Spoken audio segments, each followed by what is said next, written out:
अस्सलाम वालेकुम किसान भाइयों, फरवरी का मंथ स्टार्ट हो चुका है और सब्जियात और फसलों को लगाने का एक वक्त स्टार्ट हो चुका है। जो टनल फार्मिंग के बाद हमने गर्मियों की कौन कौन सी फसल लगानी है, आज फसलों के बारे में एक मुकम्मल डिटेलिंग वीडियो आपके साथ शेयर होगी ताकि हमारे किसान भाई डिसाइड कर सकें कि फरवरी के महीने में हमने कौन सी फसल लगानी है और हमने बीज का इंतखाब और टाइम का इंतखाब कैसे करना है ताकि हम अपनी फसल से भरपूर फायदा उठा सकें और एक अच्छा प्रॉफिट अपने प्रॉफिट में काउंट कर सके। मैं हूं सैयद ज़ैनुल आबिदीन गिलानी और आप देख रहे हैं अल सैयद फार्म।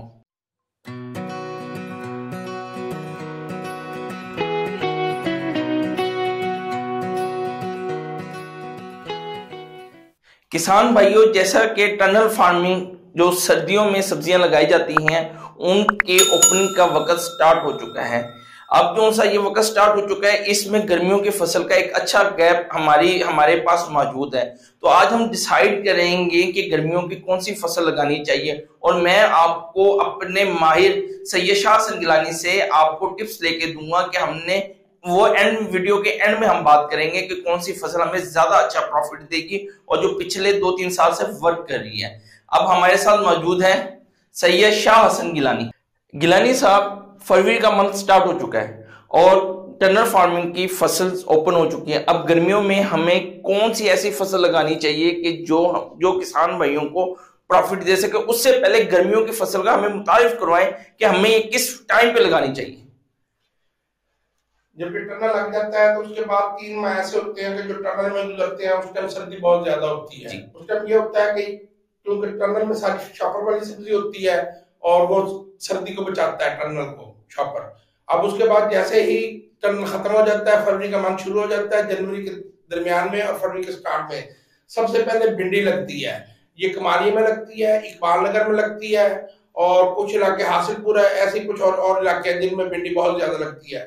क्योंकि भिंडी की चुनाई बहुत ज्यादा मुश्किल है काम है, इसलिए भिंडी कुछ खास इलाकों में, जिस इलाकों की लेबर एक्सपर्ट है, भिंडी सिर्फ उन्हीं इलाकों में लगती है, हर जगह भिंडी नहीं लग सकती। जैसा कि आजकल हमारे बहुत सारे किसान भाई इस बात पे परेशान हो जाते हैं कि भिंडी की तुराई भी बहुत मुश्किल है क्योंकि इसके ऊपर कांटे होते हैं, लेबर के हाथ जख्मी होते हैं और इसकी बीमारी मैनेज करना बहुत मुश्किल है। इसके बारे में आप क्या राय देंगे अपनी? ये तो मैंने आपको पहले बता दिया है कि जिन इलाकों में लेबर एक्सपर्ट है वही सिर्फ भिंडी तोड़ेगी और इसकी बीमारी सिर्फ एक ही से तेला बहुत ज्यादा आता है, बाकी सुंडी जो सी है वो नॉर्मल हो जाती है। वो तेले की तो आजकल बहुत सारी दवाइयां आ गई हैं, जैसे उलल है और उसी जहर में कई दवाइयां आ गई हैं जो आपको सफेद मक्खी और तेले को कवर कर देंगे। अब उसमें वो इतना मसला नहीं रहा और एमामेक्टिन और लोविरान आपको सुंडी के लिए सफिशिएंट होंगी। अच्छा गिलानी साहब, ये लॉन्ग टाइम तक वो क्या ना भिंडी चलती है? अगर तो आप लगाएंगे देसी भिंडी तो उसका बीज एक मन से 35 किलो 40 किलो 35 किलो 40 किलो लगेगा और वो 2-3 इंच पे फासले पे 2 बीज लगेंगे। वो बहुत नजदीक लगती है, इसलिए उसकी बढ़ोतरी बहुत कम होती है क्योंकि जब बीज ज्यादा लगेंगे तो कम बढ़ती है। तो अगर ज्यादा बढ़ जाएगी तो फिर मार्केट में वो रेट नहीं लेती और इसलिए उसका 35 किलो 40 किलो 35 किलो 40 किलो बीज लगता है। और अगर किसी ने लॉन्ग टर्म चलानी है तो लॉन्ग टर्म के लिए आपको हाइब्रिड बीज लगाना पड़ेगा। हाइब्रिड बीज भाई आप मक्की वाली खेल निकालेंगे 1-1 फुट। कितने फुट की मक्की वाली खेल? 14 इंच 15 इंच 16 इंच की 16 इंच की, ठीक हो गया जी। और क्या नाम अपना वही आप 1-1 इंच के फासले पे उस पर लगा देंगे 4 किलो बीज। और अगर देसी है तो देसी आपकी जून जुलाई अपना वो चलेगी अपना जुलाई तक, वो जुलाई तक चलेगी। और ये जो सी है हाइब्रिड है ये सितंबर अक्टूबर तक चलेगी। यानी ये अब लगाएंगे तो लॉन्ग टाइम तक चलेगी। हाँ, ये लॉन्ग टर्म के बाद में नीचे से पोर निकाल लेती है, लॉन्ग टर्म चलती है। अच्छा गिलानी साहब, गर्मियों की फसलों में एक अहम फसल घिया तोरी भी है। घिया तोरी आप क्या अपने वो एक्सपीरियंस से बताएंगे कि हमें ये बेड पे लगानी चाहिए या जाल पे चढ़ानी चाहिए? एक इसकी मुकम्मल हमें मालूमात दीजिएगा। पहले तो घिया तोरी लगेगी टनल में, लगेगी। जब टनल वाली खत्म हो जाएगी, टनल वाली की तो लाइफ भी 2-2.5 महीने होती है और ये अब लग के तकरीबन 1.5-2 माह के बाद ये आएगी। तो टनल वाली खत्म हो जाएगी फिर ये चलेगी। जो लोग उधर है फैसलाबाद वाली साइड पे वो 10-12 फुट के बेड बना के उनके ऊपर लगाते हैं। हमारे इलाकों में ये रुझान है कि हम टनल के ऊपर चढ़ा देते हैं, उससे पिकिंग ज्यादा आती है और उससे प्रॉफिट ज्यादा होता है। ठीक हो गया, यानी कि हमें इसे जाल पे चढ़ानी चाहिए। इसे सबसे ज्यादा थ्रिप्स आएगी और इसका भी जो मैक्सिमम टाइम है वो आपको 30 मार्च तक लगा लेनी चाहिए। किसी बंदे ने ऐसा होता है कि खीरा लगा देता है, उसके पाइप खड़े हैं तो वो रामातोरी लगा देता है। बाद लोगों को होता है कि खीरा लगा होता है, खीरा उनका जा रहा होता है, वो नीचे से पत्ते जड़वा के और करेला लगवा देते हैं। ये मुख्तलिफ सूरत हाल है, आप कैसे मैनेज करते हैं। वो उसी मतलब पाइप में और उसी जाल पे वो मैनेज कर लेते हैं, करेले को भी मैनेज कर लेते हैं और रामा को भी मैनेज कर लेते हैं। अच्छा गिलानी साहब, एक अहम फसलों में हमारा कद्दू शरीफ बहुत अहम फसल है, गर्मियों में बहुत ज्यादा इस्तेमाल होता है, ठंडा होने की वजह से भी इस्तेमाल होता है गर्म इलाकों में। ये आपकी क्या मशवरा है कि ये फसल लगानी चाहिए गर्मियों में?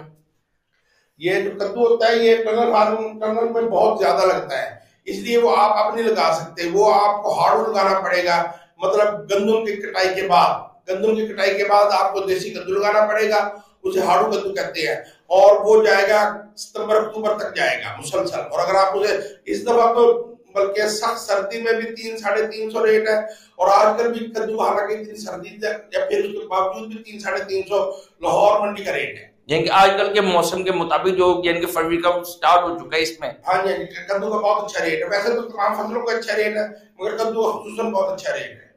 अच्छा गिलानी साहब, एक अहम फसल हमारे पाकिस्तान में रेड चिली यानी कि लाल मिर्च जो ऊपर लगती है, उसकी गर्मियों में आप काश को किस तरह मौजूद समझते हैं कि गर्मी में काश की जा सकती है? पिछले 2-3 साल में सिंध में बहुत ज्यादा बारिशें हुई हैं। पिछले साल भी सिंध में सैलाब आया, उससे पिछले साल भी सिंध में बहुत ज्यादा बारिशें हुई हैं। 2-3 साल से सिंध की फसल बहुत ज्यादा डिस्टर्ब हुई है।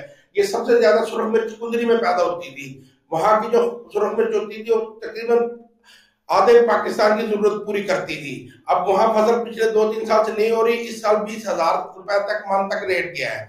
और अगर ये आप ये सुरख मिर्च लगा लेते हैं और ये आप कामयाब कर लेते हैं, पिछले साल की बारिश की वजह से पंजाब में भी नुकसान हुआ है, अगर ये कामयाब हो जाती है और बारिश इतनी ना हो, फिर ये बहुत अच्छी फसल है, आपको अच्छी अर्निंग देगी। यानी साहब, इस टाइम गर्मियों में इस्तेमाल होने वाली अहम फसलों में से करेला भी एक अहम फसल है। तो अब जो सा टनल में करेला आना शुरू हो गया है, तो इसका तो सीजन ज्यादा से ज्यादा मई या जून तक इख्तिताम पजीर हो जाएगा। आप अपने एक्सपर्ट से हमें एक्सपीरियंस से बताएं कि गर्मियों का करेला हमें किस टाइम पे लगाना चाहिए और ये हमें अच्छी अर्निंग देगा।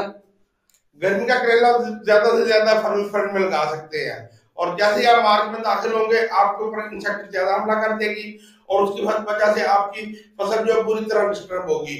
और ये जो गर्मियों में करेला कामयाब होता है, ये सिर्फ ब्लैक सेगमेंट कामयाब होता है। कौसार है, टाइगर है, पैंथर है, और उसका गुल है, रुस्तम है, और वो पाशा है। ये जो से ब्लैक सेगमेंट में है ना, ये ब्लैक सेगमेंट वाले सिर्फ कामयाब होंगे क्योंकि उनकी मुताबिक ज्यादा होती है और वो गर्मी में लॉन्ग टर्म चलते हैं।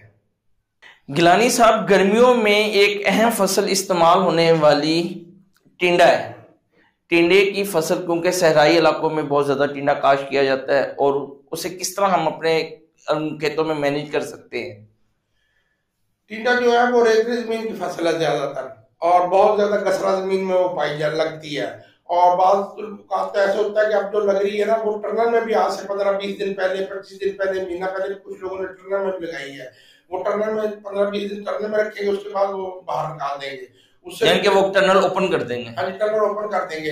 और ये जो टिंडा होता है ना, ये 12 महीने 30 दिन इसका रेट होता है, क्योंकि जब बीमारी जुएं बहुत ज्यादा आती है, माइट्स इसे बहुत ज्यादा अटैक करती है, जिसकी वजह से हर बंदा इसे सर्वाइव नहीं कर सकता, और ये इसका रेट स्टेबल ही रहता है। साहब, बहुत बहुत शुक्रिया कि आपने अपने एक्सपीरियंस से हमें गर्मियों की फसलों के बारे में आज आगाह किया। भाइयों, हमारी डिटेल वीडियोस आई बटन में उनका लिंक है, आप हमारी डिटेल वीडियोस वहां से ले सकते हैं।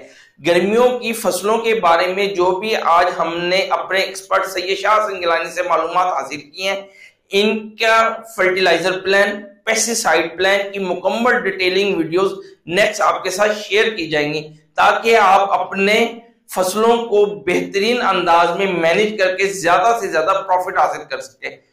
अगर आपको हमारी वीडियो पसंद आए, हमारे चैनल को लाइक करें, शेयर करें, सब्सक्राइब करें, अपनी मालूमात से कमेंट्स में हमें आगाह करें, ताकि हमारी हौसला अफजाई होती रहे। नेक्स्ट वीडियो तक के लिए अल्लाह हाफिज।